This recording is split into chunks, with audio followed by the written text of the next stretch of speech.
ନିର୍ବାଚନ ପ୍ରକ୍ରିୟାରେ ସବୁକିଛି ସମ୍ଭବ। ଆଜି ଯିଏ ଶତ୍ରୁ କାଲି ସିଏ ମିତ୍ର। ଆଉ ଦୀର୍ଘ ଦିନ କାନ୍ଧରେ କାନ୍ଧ ମିଶାଇ ଆଉ ହାତରେ ହାତ ମିଳାଇ କାମ କରୁଥିବା ଲୋକଟି ବାଧ୍ୟବାଧକତାରେ ସେ ହାତ ଛାଡ଼ିବାକୁ ବାଧ୍ୟ ହୁଏ। ଆଜି ମୋ ସାଙ୍ଗରେ ଜଣେ ଏମିତି ବ୍ୟକ୍ତିତ୍ୱ ଅଛନ୍ତି ଯିଏକି ଦୀର୍ଘ ବର୍ଷ ଧରି ଶାସକ ଦଳରେ ନିଜକୁ ସମର୍ପଣ ଭାବ ରଖି କାର୍ଯ୍ୟ କରୁଥିଲେ। ମୋ ସାଙ୍ଗରେ ଅଛନ୍ତି ଜଣେ ଦଳିତ ନେତା ରାଜେନ୍ଦ୍ର ଜେନା, ଯିଏକି ନିଜର ନିଷ୍ଠାପର ଭାବ ସତ୍ତ୍ୱେ ସମସ୍ତଙ୍କ ପାଖରେ ଆଦୃତ। ଜଣେ ଗଣମାଧ୍ୟମର ପ୍ରତିନିଧି ହିସାବରେ କାର୍ଯ୍ୟ କରୁଥିଲେ ମଧ୍ୟ ରାଜନୀତିରେ ତାଙ୍କର ରୁଚି ତାଙ୍କୁ ସର୍ବାଗ୍ରେ ରଖିଥାଏ। ସବୁବେଳେ ଲୋକଙ୍କ ପାଇଁ ସେ ସବୁବେଳେ କାମ କରନ୍ତି ଆଉ ଇଚ୍ଛା ମଧ୍ୟ ରଖନ୍ତି ସେ କାମ ବିନା ସ୍ୱାର୍ଥରେ ହଉ। ଆଜି ଆମେ ତାଙ୍କୁ ପାଖରେ ପାଇଛୁ। ନିକଟରେ ସେ ଅତି କମ୍ ସମୟ ମଧ୍ୟରେ ଲୋକାଦୃତ ହେଇଥିବା ବେଳେ ମଧ୍ୟ ଆଜି ସେ କଂଗ୍ରେସରେ ଯୋଗଦାନ କଲେ। କ'ଣ ପାଇଁ ହଠାତ୍ ତାଙ୍କର ଏ ପ୍ରକାର ନିଷ୍ପତ୍ତି ହେଲା ତାଙ୍କ ମୁହଁରୁ ଶୁଣିବା। ସ୍ୱାଗତ କରୁଛି ଆର୍ସିଏନ୍ ଓଡ଼ିଆ। ନମସ୍କାର। କ'ଣ କହିବେ, ହଠାତ୍ ଦୀର୍ଘ ବର୍ଷର କାମ, ଗୋଟେ ଟିକେଟ ଲବିରେ ମଧ୍ୟ ଆପଣ ଥିଲେ, ଭଦ୍ରକ ଭଳି ସଂସଦୀୟ କ୍ଷେତ୍ରରୁ ଆପଣ ସବୁବେଳେ ଚାହୁଁଥିଲେ ପ୍ରାର୍ଥୀତ୍ୱ ଜାରି କରିବା ପାଇଁ, କରୁଥିଲେ ମଧ୍ୟ, ଆଜି ହଠାତ୍ କଂଗ୍ରେସ ଦଳରେ ଯୋଗ ଦେଲେ, କ'ଣ କାରଣ? ଦେଖନ୍ତୁ, ମୁଁ ବିଜୁ ଜନତା ଦଳର ଦୀର୍ଘ ବର୍ଷ ଧରି ନିଃସ୍ୱାର୍ଥପର ଭାବରେ କାମ କରୁଥିଲି ଏବଂ ଜିଲ୍ଲାର ଦଳିତ ନେତା ଭାବେ ମଧ୍ୟ ପରିଚିତ ଥିଲି। ବିଶେଷ କରି ମୁଁ ଛାତ୍ର ରାଜନୀତିରୁ ଆସିଛି। ପରବର୍ତ୍ତୀ ଅବସ୍ଥାରେ ଦୀର୍ଘ 20 ବର୍ଷ ଧରି ମୁଁ ସାମ୍ବାଦିକତା କରୁଥିଲି। ପରବର୍ତ୍ତୀ ଅବସ୍ଥାରେ ମୁଖ୍ୟମନ୍ତ୍ରୀଙ୍କ ନୀତି ଆଦର୍ଶ ଅନୁପ୍ରାଣିତ ହୋଇ ମୁଁ ଦଳ ଯୋଗ ଦେଇଥିଲି ନିଃସ୍ୱାର୍ଥପର ଭାବରେ। ଆଜି ପର୍ଯ୍ୟନ୍ତ କୌଣସି ସ୍ୱାର୍ଥଟିଏ ମୁଁ ପାଇପାରିଲି ନାହିଁ। ମୁଁ ଦଳ ପାଇଁ ସାକ୍ରିଫାଇସ୍ କରିଥିଲି। ଆପଣ ଜାଣିଥିବେ, ଓଡ଼ିଶାର ବିଭିନ୍ନ ଜିଲ୍ଲାରେ ଅନୁଷ୍ଠିତ ଯେଉଁ ଉପନିର୍ବାଚନ ମଧ୍ୟ ମୁଁ ଦଳ ପାଇଁ ମଧ୍ୟ ସାମିଲ ହୋଇଥିଲି। ଦଳ ଯେତେବେଳେ ମୋତେ ଯେଉଁ କାମ ଦେଇଛି ତାହାକୁ ମଧ୍ୟ ମୁଁ ସୁଚାରୁ ରୂପେ ପାଳନ କରିଛି। ବିଶେଷ କରି ଜିଲ୍ଲା ସ୍ତରରେ ମଧ୍ୟ ଯେଉଁ ପଞ୍ଚାୟତ ନିର୍ବାଚନ ହେଉ, ଯେଉଁ ଉପନିର୍ବାଚନ ହେଉ ଏବଂ ପୌର ନିର୍ବାଚନ, ସବୁଥିରେ ମୁଁ ସାମିଲ ହୋଇଛି। ନିଃସ୍ୱାର୍ଥପର ଭାବରେ ଦଳ ଯେତେବେଳେ ଯେଉଁ କାମ ଦେଇଛି କାମ ମଧ୍ୟ କରିଥିଲି। କିନ୍ତୁ ମୁଁ 2019ରେ ମଧ୍ୟ ଧାମନଗର ଯେହେତୁ ସଂରକ୍ଷିତ ଆସନ, ସେଠି ମୁଁ ବିଧାୟକ ପ୍ରାର୍ଥୀ ଭାବେ ଲଢ଼ିବା ପାଇଁ ମଧ୍ୟ ମୁଁ ଆବେଦନ କରିଥିଲି। ଶେଷ ପର୍ଯ୍ୟାୟରେ ମିଳିନଥିଲା। ପରବର୍ତ୍ତୀ ଅବସ୍ଥାରେ 2004ରେ ମଧ୍ୟ ମୁଁ 2024ରେ ମଧ୍ୟ ମୁଁ ସଂସଦୀୟ କ୍ଷେତ୍ରରୁ ନିର୍ବାଚନ ଲଢ଼ିବା ପାଇଁ ମଧ୍ୟ ଆବେଦନ କରିଥିଲି। କିନ୍ତୁ ଶେଷ ପର୍ଯ୍ୟାୟରେ ମୋ ଟିକେଟ୍ କଟିଗଲା। ଏବଂ ଦ୍ୱିତୀୟ କଥା ହେଉଛି, ମୁଁ ଦଳରେ ଦୀର୍ଘ ବର୍ଷ ଧରି ଗୋଟେ ଦଳିତ ନେତା ଭାବରେ କାମ କରିଥିଲି। ମୋତେ ଦଳ ଯେଉଁ ସମ୍ମାନ ଦେବା କଥା ଦେଲେ ନାହିଁ। ବିଶେଷ କରି ମୁଁ ଗୋଟିଏ ଦୁଃଖ ଲାଗିଲା, ଯେଉଁ ରାଜ୍ୟସ୍ତର କମିଟି ହେଉ, ଯେଉଁ ଦଳିତ କମିଟି ହେଉ, କିମ୍ବା ଜିଲ୍ଲାସ୍ତରୀୟ କମିଟି ହେଉ, କିମ୍ବା ବ୍ଲକ ସ୍ତରୀୟ କମିଟିରେ ମଧ୍ୟ ମୋତେ ସ୍ଥାନିତ କରାଗଲା ନାହିଁ। କିଛି ଉଦ୍ଦେଶ୍ୟମୂଳକ ଭାବରେ ନେତା ମଧ୍ୟ ମୋତେ ପରୋକ୍ଷରେ ବିରୋଧ କରିଥିଲେ। ଫଳରେ ମୁଁ ମାନସିକ ଭାରସାମ୍ୟ ହରାଇଲି ଏବଂ ନିଜକୁ ଅନେକ ସମୟରେ ମଧ୍ୟ କିଛି ନେତା ମୋତେ ମାନସିକ ନିର୍ଯାତନା ମଧ୍ୟ ଦେଇଛନ୍ତି, ଅପମାନିତ ମଧ୍ୟ କରିଛନ୍ତି। ତାକୁ ସହ୍ୟ କରି ମଧ୍ୟ ମୁଁ ଦଳ ପାଇଁ କାମ କରୁଥିଲି। କିନ୍ତୁ କାରଣ ଉଦ୍ଦେଶ୍ୟ ଥିଲା ଯେ ମୁଖ୍ୟମନ୍ତ୍ରୀଙ୍କ ନୀତି ଆଦର୍ଶ ଅନୁପ୍ରାଣିତ କାମ କରିବି ଏବଂ ଗୋଟେ ନେତା ଭଳି ହେବି। କାରଣ କିଛି ଲୋକ, ବିଶେଷ କରି ଆପଣ ଜାଣିଥିବେ, ଭଦ୍ରକ ସଂସଦୀୟ କ୍ଷେତ୍ରରେ 2 ଲକ୍ଷରୁ ଉର୍ଦ୍ଧ୍ୱ ଦଳିତ ଭୋଟର ଅଛନ୍ତି। ସେମାନଙ୍କ ପାଇଁ ସଦାବେଳେ ମୁଁ ସେମାନଙ୍କ ସହିତ ସୁଖ ଦୁଃଖରେ ମୁଁ ସାମିଲ ହୋଇଛି। ବନ୍ୟା ହେଉ, ବାତ୍ୟା ହେଉ, ସେମାନଙ୍କ ପାଖରେ ମୁଁ ପହଞ୍ଚିଛି।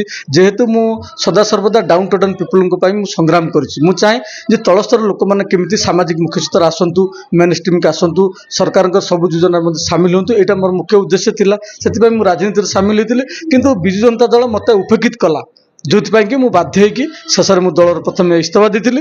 ଆଜି ବିଧିବଦ୍ଧ ଭାବରେ ମୁଁ କଂଗ୍ରେସ ଜାତୀୟ ଦଳରେ ମଧ୍ୟ ମୁଁ ସାମିଲ ହେଲି।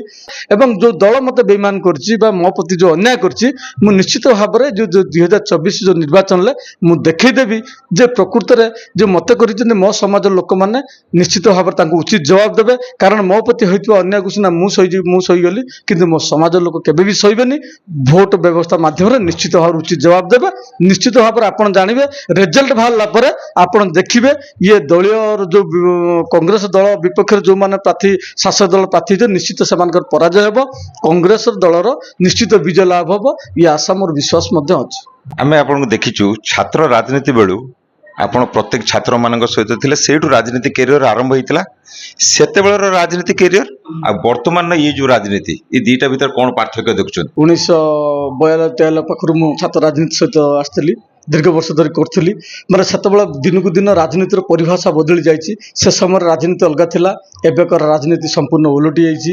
ସେଥିପାଇଁ ଯେହେତୁ ପରିବର୍ତ୍ତିତ ପରିସ୍ଥିତିରେ ଆମକୁ ମଧ୍ୟ ତାଳ ଦେବାକୁ ଚାଲିବାକୁ ପଡ଼ିବ। କିନ୍ତୁ ଯେଉଁ ରାଜନୀତି ଦେଖନ୍ତୁ, ସେତେବେଳେ ସମୟର ରାଜନୀତି, ଏସବୁ ସମୟର ରାଜନୀତି ଆକାଶ ପାତାଳ। ବର୍ତ୍ତମାନ ବିଶେଷ କରି ଲୋକମାନଙ୍କ ପାଖରେ ପହଞ୍ଚିବା ରାଜନୀତି ଯାହା ହେଉନା କାହିଁକି ପରିବର୍ତ୍ତିତ ପରିସ୍ଥିତି ଯାହା ବଦଳୁ ନା କାହିଁକି ମୋର ମୁଖ୍ୟ ଉଦ୍ଦେଶ୍ୟ ହେଉଛି ସମାଜ ଯେଉଁ ତଳସ୍ତର ଲୋକମାନଙ୍କ ପାଇଁ ମୁଁ ସଂଗ୍ରାମ କରୁଥିଲି, ପ୍ରତିବାଦ ସ୍ୱର ଉଠାଉଥିଲି, ମୁଁ ନିଶ୍ଚିତ ଭାବରେ ସେଟାକୁ ଜାରି ରଖିବି ଏବଂ ଲୋକମାନଙ୍କୁ କେମିତି ଉଚିତ ନ୍ୟାୟ ମିଳିବ ସେଟା ମୁଁ ସଦାବେଳେ ଆପ୍ରାଣ ଉଦ୍ୟମ କରିବି। ଏଇଟା ହେଉଛି ମୋର ମୁଖ୍ୟ ଉଦ୍ଦେଶ୍ୟ। ସେଥିପାଇଁ ମୁଁ କଂଗ୍ରେସ ଦଳ ସାମିଲ ହେଇଛି ଏବଂ କଂଗ୍ରେସ ଦଳ ପ୍ରତି ଲୋକମାନଙ୍କୁ କେମିତି ଆକୃଷ୍ଟ କରିବା ଏବଂ ଭୋଟରେ କିନ୍ତୁ 2024 ଯେଉଁ ଜେନେରାଲ ନିର୍ବାଚନରେ ଭୋଟରେ କେମିତି ରୂପାନ୍ତରିତ ହେବ ତାହାକୁ ମଧ୍ୟ ମୁଁ ସବୁ ପ୍ରକାର ଉଦ୍ୟମ କରିବି। ପ୍ରତ୍ୟେକ ସମୟରେ ଆପଣ ଦେଖୁଥିବେ ଏ କଳୁଷିତ ରାଜନୀତି ଭିତରେ ଆପଣ ଜଣେ ଦଳିତ ବର୍ଗରୁ ବିଲଙ୍ଗ କରୁଛନ୍ତି। ପ୍ରତ୍ୟେକ ଦଳିତ ଖଟିକିଆ ମଜୁରିଆ ଲୋକମାନଙ୍କର ସୁଖ ଦୁଃଖର ସାଥୀ ଆପଣ। ସବୁବେଳେ ଆମେ ଆପଣଙ୍କୁ ଦେଖିଛୁ ସେଇ ପ୍ରକାର କିଛି ଲୋକଙ୍କ ସହିତ ଆପଣ ଦୈନନ୍ଦିନ ଜୀବନ ବି ଅତିବାହିତ କରନ୍ତି। ପ୍ରତ୍ୟେକ ସମୟରେ ଦଳିତ ଲୋକମାନଙ୍କର କଥାକୁ ଠିକ ଭାବରେ ନ୍ୟାଯ୍ୟ ଦାବି ଦେବା ପାଇଁ ବି ଆପଣ ଚେଷ୍ଟା କରୁଛନ୍ତି।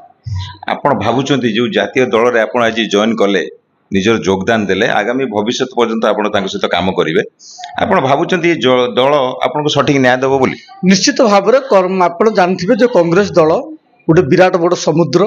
ଇଏ କଂଗ୍ରେସ ଦଳ ସମଗ୍ର ଭାରତ ବର୍ଷରେ ମଧ୍ୟ ଅଛି। ଏ ଦଳ ସଦାବେଳେ ତଳସ୍ତର ଲୋକମାନଙ୍କୁ ଖଟିକିଆ ମେହନତି ଆଦିବାସୀ ହେଉ, ଦଳିତ ହେଉ, ସଂଖ୍ୟାଲଘୁ ସମ୍ପ୍ରଦାୟ ଲୋକମାନଙ୍କର ସ୍ୱାର୍ଥ ପାଇଁ ଲଢ଼େଇ କରୁଛି। ବିଶେଷ କରି ଯେଉଁ ସମ୍ବିଧାନ ଅଛି, ସମ୍ବିଧାନର ସୁରକ୍ଷା ଦିଗରେ ମଧ୍ୟ ଏ ଦଳ ପ୍ରତିବାଦ ସ୍ୱର ଉଠେଇଛି। ମୁଁ ମଧ୍ୟ ସମ୍ବିଧାନର ବର୍ତ୍ତମାନ ପାଇଁ ଦେଖନ୍ତୁ ଯେଉଁ କେନ୍ଦ୍ର ସରକାର ଚାଲିଛି, କେନ୍ଦ୍ର ସରକାର ସଦାବେଳେ ସମ୍ବିଧାନକୁ ପରିବର୍ତ୍ତନ କରିବା ପାଇଁ ଚିନ୍ତା କରୁଛି ଏବଂ ସମ୍ବିଧାନ ପ୍ରତି ମଧ୍ୟ ମାନେ ଆକ୍ରମଣାତ୍ମକ ମନୋଭୂତି ମଧ୍ୟ ଚିନ୍ତା କରିଛି, ଯେଉଁଟା କଂଗ୍ରେସ ଦଳ ବିରୋଧ କରୁଛି। ମୁଁ ମଧ୍ୟ ପ୍ରତିବାଦ ସ୍ୱର ଉଠେଇଥିଲି। ବିଗତ ଦିନରେ ମଧ୍ୟ ଭଦ୍ରକରେ ଆମେ ପ୍ରତିବାଦ ସ୍ୱର ଉଠେଇଥିଲି। ନିଶ୍ଚିତ ଭାବରେ କଂଗ୍ରେସ ଦଳ ସଦାବେଳେ ତଳସ୍ତର ଲୋକମାନଙ୍କ ସ୍ୱାର୍ଥକୁ ଦୃଷ୍ଟି ଦେଇଛି। ମୁଁ ସେଥିପାଇଁ ଆକୃଷ୍ଟ ହେଲି, ଚିନ୍ତା କଲି। ମୁଁ ଯେହେତୁ ଗୋଟେ ଦଳର ଥିଲି, ସେ ଦଳ ମୋତେ ହେଉଛି ପ୍ରତାକିତ କଲା ଏବଂ ଅପମାନିତ କଲା ଏବଂ ମୁଁ ସେଠି ପ୍ରକୃତ ନ୍ୟାୟ ପାଇପାରିଲିନି। ନିଶ୍ଚିତ ଭାବରେ କଂଗ୍ରେସ ଦଳ ମୋତେ ସେଟା ଦେବ ଏବଂ ସେ ଦୃଢ଼ ଆଶା ବିଶ୍ୱାସ ଅଛି। କାରଣ ବିଗତ ଦିନରେ ଦେଖନ୍ତୁ ସେତେବେଳେ କଂଗ୍ରେସ ଦଳ, ଏବେ ତ ବିଜେପି ଆସିଛି ବା ବିଜୁ ଜନତା ଦଳ ଏଇ ଅଳ୍ପ ଦିନର ତାର ଜନ୍ମ ଲାଭ ହେଇଛି, କିନ୍ତୁ ସେତେବେଳେ ଥିଲା କଂଗ୍ରେସରେ ଆମ ବାପ ପୂର୍ବପୁରୁଷ ମଧ୍ୟ ଥିଲେ। ସେ କଂଗ୍ରେସ ସେତେବେଳେ ଥିଲେ। ମୁଁ ବର୍ତ୍ତମାନ ପାଇଁ ସେ କଂଗ୍ରେସ ଦଳକୁ ଆସିଛି, ଯେଉଁଠି ସମାନତା, ସ୍ୱତନ୍ତ୍ର, ଭାଇଚାରା ନ୍ୟାୟ ଦେବ ବୋଲି ମୋର ଆଶା ବିଶ୍ୱାସ। କାରଣ ଯେଉଁ ସମ୍ବିଧାନର ମୁଖ୍ୟ ବନ୍ଧ ଅଛି ଯେ ସମସ୍ତଙ୍କୁ ସମାନତା, ଭାଇଚାରା ନ୍ୟାୟ ମିଳୁ, ସମସ୍ତଙ୍କୁ ସମାନ ଅଧିକାର ମିଳୁ, ସେଇ ଆଧାରରେ କଂଗ୍ରେସ ଦଳ ଚାଲିଛି। ମୁଁ ନିଶ୍ଚିତ ଭାବରେ ମୋର ଆଶା ଅଛି ସେ ଦଳ ଦେବ, ମୁଁ ମଧ୍ୟ ସାମିଲ। କାର୍ଯ୍ୟ କରୁଥିବା ଲୋକଟିର ସବୁବେଳେ ଗୋଟେ ଇଚ୍ଛା ଥାଏ କିଛି ନା କିଛି ଗୋଟେ ପଦବୀ, କାହିଁକିନା ପରିଶ୍ରମ ପଳେ ଫଳ ଚିନ୍ତା କରେ ମଣିଷ। ଆଗାମୀ ଦିନରେ ଆପଣ ଯେଉଁ କାର୍ଯ୍ୟଧାରା କରୁଥିଲେ ଗୋଟେ ନିର୍ଦ୍ଦିଷ୍ଟ ଦଳରେ, ଇଏ ଦଳକୁ ଯେତେବେଳେ ଆସିଲେ କିଛି ଗୋଟେ ସଠିକ ନିର୍ଦ୍ଧାରିତ ହେଇକି ଆସିଛନ୍ତି, ଆପଣ କିଛି ଆଶା କରିବେ ଆପଣଙ୍କ କାମ ସ୍ୱରୂପରେ କିମ୍ବା ଆପଣଙ୍କ କାର୍ଯ୍ୟରେ ଖୁସି, କିଛି ପଦବୀ ଯେଉଁଟାକୁ ଆପଣ ସେଠି ପାଇନଥିଲେ, ଦଳ ଏଠି ଆପଣଙ୍କ କଥା ବୁଝିବ ବୋଲି ଆଶା କରୁଛନ୍ତି?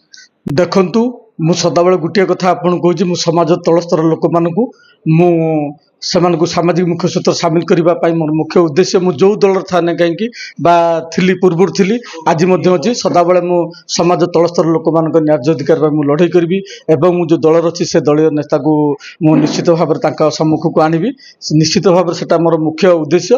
ଦେଖନ୍ତୁ, ଦଳ ଯେତେବେଳେ ଯେଉଁ ଦାୟିତ୍ୱ ଦେବ ମୁଁ ତାକୁ ଗ୍ରହଣ କରିବି ଏବଂ ମୁଁ ନିଶ୍ଚିତ ଭାବରେ ମୁଁ ତାକୁ କାର୍ଯ୍ୟକ୍ରମ କରିବି ଏବଂ ମୁଁ ଆଶା ରଖିଛି ନିଶ୍ଚିତ ଦଳ ମୋତେ ମୋ କାର୍ଯ୍ୟଶୈଳୀ ମୁଁ ଦେଖିବି। ମୁଁ ବର୍ତ୍ତମାନ କାର୍ଯ୍ୟ କରିବି। ମୁଁ ଯେଉଁଠି ଥିଲି କାର୍ଯ୍ୟ କରୁଥିଲି, ସେଠି ମଧ୍ୟ କିଛି ପାଇନଥିଲି, ଏଠି ମଧ୍ୟ ମୁଁ କାର୍ଯ୍ୟ କରିବି ନିଃସ୍ୱାର୍ଥପର ଭାବରେ। ମୋର কোনো ସ୍ୱାର୍ଥ ନାହିଁ। ମୁଁ ଗୋଟିଏ ସ୍ୱାର୍ଥ କ'ଣ, ମୁଁ ଯେଉଁ ସମାଜରୁ ଆସିଛି, ଯେହେତୁ ମୁଁ ଜଣେ ଦଳିତ କମ୍ୟୁନିଟିର ଲୋକ, ମୁଁ ସଦାବେଳେ ଚିନ୍ତା କରୁଛି ମୋ ସମାଜର ଲୋକମାନେ ସାମାଜିକ, ଅର୍ଥନୈତିକ, ଶିକ୍ଷା କ୍ଷେତ୍ରରେ ଅଗ୍ରଗତି କରନ୍ତୁ, ସେମାନଙ୍କୁ ସମାନତା, ସ୍ୱତନ୍ତ୍ର, ଭାଇଚାରା ନ୍ୟାୟ ମିଳୁ, ଏଇଟା ମୋର ଉଦ୍ଦେଶ୍ୟ। ମୁଁ ଯେଉଁ ଦଳ ଥାଏ ନା କାହିଁକି, ଯେତେବେଳେ ଯେଉଁଠି ଥାଏ ନା କାହିଁକି, ଯେଉଁ ପରିସ୍ଥିତିରେ ଥାଏ ନା କାହିଁକି, ସଦାବେଳେ ମୋ ସମାଜର ଲୋକମାନଙ୍କ ପାଇଁ ମୁଁ ନିଶ୍ଚିତ ଭାବରେ ସ୍ୱର ଉଠେଇବି, ପ୍ରତିବାଦର ସ୍ୱର ଉଠେଇବି ଏବଂ କେଉଁଠି ମଧ୍ୟ ଆବେଦନ କରିବି। କାରଣ ଆପଣ ଗୋଟିଏ କଥା ମୁଁ କହିବି ଯେ ସଂରକ୍ଷଣ ବ୍ୟବସ୍ଥାର ଯେଉଁ ନେତାମାନେ ଯାଉଛନ୍ତି, ନିର୍ବାଚିତ ହେଉଛନ୍ତି, କାରଣ ସଂରକ୍ଷଣ ବ୍ୟବସ୍ଥା ଅଛି ବୋଲି ନେତାମାନେ ଆଜି ସ୍ୱପ୍ନ ଦେଖୁଛନ୍ତି। ଯେଉଁମାନେ ଯାଉଛନ୍ତି ପରବର୍ତ୍ତୀ ଅବସ୍ଥାରେ ଯେଉଁ ସଂରକ୍ଷିତ ଲୋକମାନଙ୍କ କଥା ସେ ବୁଝୁନାହାନ୍ତି, ନିଜର ସ୍ୱାର୍ଥକୁ ସେମାନେ ଗୁରୁତ୍ୱ ଦେଇଛନ୍ତି। କିନ୍ତୁ ସମାଜର ଯେଉଁ ବର୍ଗରୁ ସେ ଆସିଲେ, ଯେଉଁ ସଂରକ୍ଷଣ ବ୍ୟବସ୍ଥା ଅନୁଯାୟୀ ସେମାନେ ଜିତିଲେ ଏବଂ ଆଜି ଗୋଟେ ନେତାର ମାନ୍ୟତା ପାଇଲେ କି ସେ ସମାଜ ଲୋକଙ୍କୁ ଭୁଲି ଯାଆନ୍ତି। କିନ୍ତୁ ମୁଁ ସେଥିରେ ଅଲଗା।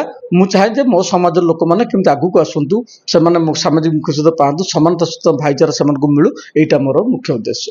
ନିର୍ବାଚନ ପ୍ରକ୍ରିୟାରେ ଆପଣଙ୍କ ସହିତ କିଛି ହେଭିୱେଟ୍ ନେତା ମଧ୍ୟ ଭଦ୍ରକ ଜିଲ୍ଲାରେ କଂଗ୍ରେସ ତରଫରୁ ଠିଆ ହେଇଛନ୍ତି, ପ୍ରାର୍ଥୀତ୍ୱ ମଧ୍ୟ ଜାହିର କରୁଛନ୍ତି। ସେ ସଂସଦୀୟ କ୍ଷେତ୍ରରେ ହଉ, ବିଧାନସଭା କ୍ଷେତ୍ରରେ ହଉ, ବହୁତ ହେଭିୱେଟ୍ ନେତା ଯେଉଁମାନଙ୍କୁ କି ଲୋକ ଗ୍ରହଣ କରିବେ ବୋଲି ଆଶା କରୁଛନ୍ତି। ଆପଣ ଭାବୁଛନ୍ତି କି ଆପଣଙ୍କ ଯୋଗଦାନ ପରେ ସେମାନଙ୍କ ପାଇଁ ଯୋଉ କାମ କରିବା କଥା ଆପଣଙ୍କ ପାଇଁ ସେ ରାସ୍ତା ସୁଗମ ହବ ବୋଲି? ନିଶ୍ଚିତ ଭାବରେ ମୋତେ, ମୁଁ ଦଳର ସାଧାରଣ କର୍ମୀ ଭାବରେ ମୁଁ କାମ କରିବି। ଦଳ ଯେତେବେଳେ ଯେଉଁ ଦାୟିତ୍ୱ ଦେବ ମୁଁ ତାକୁ ସୁଚାରୁ ରୂପେ ପାଳନ କରିବି। ମୋର କିଛି ଆଶା ନାହିଁ କି ଇଚ୍ଛା ମଧ୍ୟ ନାହିଁ, କିନ୍ତୁ ମୁଁ ଗୋଟେ ସ୍ୱାର୍ଥ ମୋ ସମାଜର ଲୋକମାନଙ୍କ ପାଇଁ ମୁଁ ଯୋଉଠି ଥାଏ ନା କାହିଁକି ମୁଁ କାମ କରିବି। ମୋ ପାଇଁ କିଛି ପ୍ରତିବନ୍ଧକ ହେବନି, କାରଣ ମୁଁ ଚାହେଁ ଯେ ଦଳର ନିଶ୍ଚିତ ଭାବରେ ମୁଁ ଯେଉଁ କଂଗ୍ରେସ ଦଳର ଆସିଛି, ମୋର ମୁଖ୍ୟ ବର୍ତ୍ତମାନ ରହିବ ଯେହେତୁ ନିର୍ବାଚନ ପର୍ବ ଚାଲିଛି।